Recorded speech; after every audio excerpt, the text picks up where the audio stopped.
Hello, my name is Professor Raman Bedi, and I'm chairman of the World Federation of Public Health Associations Oral Health Group. The Oral Health Group is running a series of seminars, and the purpose of today is just to give you a summary of the daily toothbrushing as part of the school-based curriculum, which was undertaken on Thursday, October the 17th, 2019. Next slide.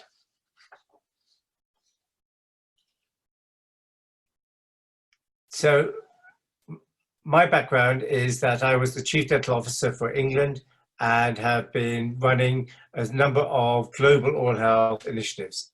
And also as chairman of the World Federation of Public Health Associations Oral Health Group, it's a real privilege to chair all these webinars. Next slide. The webinar series are funded and sponsored by three entities: the University of Geneva, the charity, the Global Child Dental Fund, and Colgate-Palmolive. So we're grateful to our sponsors, but we're also grateful to all the presenters who've allowed their presentations and their slides to be placed on social media and in particular YouTube. Next slide. Our first speaker was Jaime Elderson, who's based in Mexico. Jaime is undertaking a major initiative in Mexico City that provides toothbrushing for several million children. What was unique about this initiative is that he placed the toothbrushing scheme into the school curriculum. It became part of the life of a school, and it was funded by the school. So as the school provides pencils, paper, school meals, now out of the school budget is provided daily toothbrushing, a toothbrush and toothpaste. Next slide. Sonia Grossman is based in Brazil and is a professor at the Federal University in Rio. Sonia was able to show how there in Brazil, they are using other pupils to help with the toothbrushing campaign. The way it works was that older children would help the younger children with the brushing, and so participating in teaching and learning and also being part of the culture of oral health program in that school. Next slide. Alex McEwen is a reader at the University of Glasgow in dental public health, and Alex has been key in leading the well-known SMILE program. So Child Smile is a national program in Scotland, and it's shown major benefits in improving oral health in that country. Providing of daily toothbrushing and access to toothbrushes and toothpaste, a Child Smile has shown itself to be a pioneer program in improving child oral health. Next slide. Mahesh Verma was the dean at the dental school in Delhi and now a vice chancellor of one of the most prestigious prestigious universities in India. Mahesh was able to explain how in India, toothbrushing is built into the midday meals.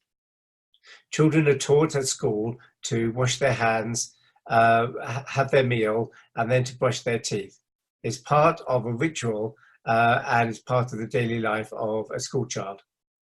Mahesh was also able to explain how dental students at the undergraduate level were able to go into schools and begin to understand school-based oral health education.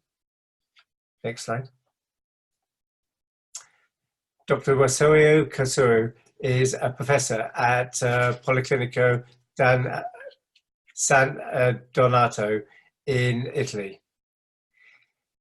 Rosario is the representative of the International College of Nursing and stressed the need for dental programs to include school nurses. School nurses play a vital role in many parts of the world and should be incorporated and integrated into any health program, and particularly oral health. Next slide. I hope you have an opportunity to see the full webinar, but these were some of the take-home messages. First of all, there's no doubt that toothbrushing in schools with a fluoridated toothpaste brings significant benefits. Also, fluoride varnish applications in school settings are also beneficial. However, all too often, dentists go in and provide toothbrushing or fluoride varnish applications in isolation, with the culture of the school not integrating it into the life of a school or involving school teachers, head teachers, or school nurses. This isolation is not helpful at all. And the key message of this webinar and from the speakers was that these campaigns should be integrated into school events with full engagement with school nurses and teachers, and even other pupils.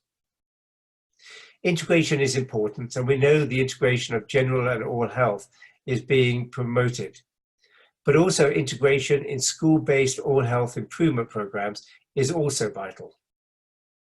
So the key message of this webinar was that oral health promotion should integrate itself, and in relation to school-based oral health, should integrate itself into the culture of the school, the education curriculum, and also key individuals such as school teachers, head teachers, and school nurses.